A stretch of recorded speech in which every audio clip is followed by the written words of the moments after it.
Hi guys, welcome back to Rumi's Life, or welcome if you're new. I share a real financial journey as someone in my 20s, my income, my portfolio, and my mistakes. So if that sounds like something you're interested in, make sure to hit that subscribe button and hit that notification bell so you don't miss any future updates.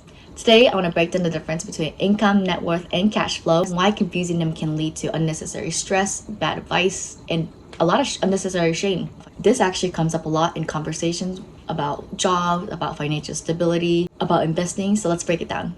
Because if I told you someone makes six figures, it actually doesn't tell you anything about their financial stability or their financial health. Just looking at income, net worth, or cash flow doesn't give you a full picture of their financial health at all. Let's start with income. This is a number that people over-focus on. Income is your salary, bonuses, freelance work, side gigs. It's the most visible number and also the least complete. Income can be very, very misleading because taxes vary, cost of living varies, expense varies, debt varies, so it doesn't give you a full picture at all. Two people can have the exact same income and live completely different lives depending on their dependents, rent, health cost, or debt. For example, if you make six figures but your rent is $5,000, you might not be as comfortable as one might expect. That same $100,000 can support a family of four in Midwest, but barely touch a thing in New York, Los Angeles, or high cost of living places. You also have to consider transportation. Some areas don't have any public transit, so you have to buy a car. And when you have a car, you have car insurance, car maintenance, and gas. So it adds into your expenses as well. On top of that, geographic location can affect your taxes, which adds into your expenses. Some places have extremely high state and local taxes, or some places have extremely high property taxes. So you have to keep that in mind as we compare income. Same income can mean comfort in one place and constant stress in another. Another important thing is income is effort-based. So if you stop working, you stop earning. That's why high income doesn't equal high stability. Income reflects earning power and effort, but by itself, it doesn't measure comfort, stability, or long-term efforts. Next is net worth, internet's favorite scoreboard. To put it simply, it is what you own minus what you owe, assets minus liabilities. Common assets include savings, investments, property, and retirement accounts. Common liabilities include student loans, credit cards, mortgage, and car loans. People love talking about it because it feels like a scoreboard, way to rank financial success. And while net worth does give you a sense of long-term financial stability, it still doesn't give you a full picture. That's because it includes illiquid assets that fluctuate with the market and that are not spendable day to day. Someone can be a millionaire on paper, but they might still feel stressed because their money is locked up. Net worth measures long-term stability, not short-term reality. There's also an important distinction between liquid and illiquid assets. Your net worth might include your income, your retirement accounts, your investment accounts, but mostly money that's not easily accessible. You can't pay rent with your retirement account without incurring penalties. Debt plays a big role in terms of real estate. For example, if you own a home worth millions of dollars, but you still owe a lot on that mortgage, your net worth is going to be much, much, much lower than you expect. Maybe even in negatives, even though the house could appreciate and the house is worth millions of dollars. On paper, mortgage reduces your net worth today, even though the asset could appreciate in the future. It doesn't mean buying a house is a bad decision. It just further shows that net worth is not necessarily a good indicator of your financial health. It's just a snapshot. And finally, net worth fluctuates. Sometimes markets and stocks, real estate can fluctuate day to day, even though it doesn't affect your daily life. That's why net worth is better understood as a trajectory rather than an immediate comfort.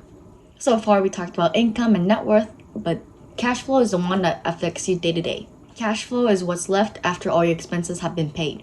It's not how much you make, it's not how much you own, it's what's left after life has taken its shares. Cash flow is what pays your bills. It's what buys groceries. It's what covers unexpected expenses without sending you into panic mode. This is a number that shows if an emergency is a crisis or just an inconvenience. This also has the biggest influence on your mental health. You can have a decent income, but still feel constantly anxious if every dollar is accounted for or spoken for. Now, on the other hand, someone with a low income but high cash flow may feel more stable, more calmer, and more in control. And that's why cash flow matters. It determines how your life feels, not just how it looks on paper. When cash flow is tight, everything feels urgent. Every expense feels like a burden. Every expense feels personal. Every decision heavy. But when cash flow is positive, even by a small amount, you gain breathing room, you gain options, and you gain time. That's why we say this. Cash flow is the difference between surviving and breathing. So if income, net worth, and cash flow are all different things, why do you mix them up? Number one thing is social media. Platform rewards simplicity, not nuances. A single number is easy to post, easy to compare, and easy to react to, even if it doesn't capture the whole financial story. That's why we focus on just one number, even if it doesn't capture the whole financial situation. The second reason is a comparison culture. We start assigning meanings to numbers that were never meant to carry. Income gets treated like intelligence, net worth gets treated like discipline, cash flow gets treated like success. Those assumptions aren't correct and they can be damaging. We put too much value into numbers that were never meant to capture the whole story without context. The third reason is advice mismatch.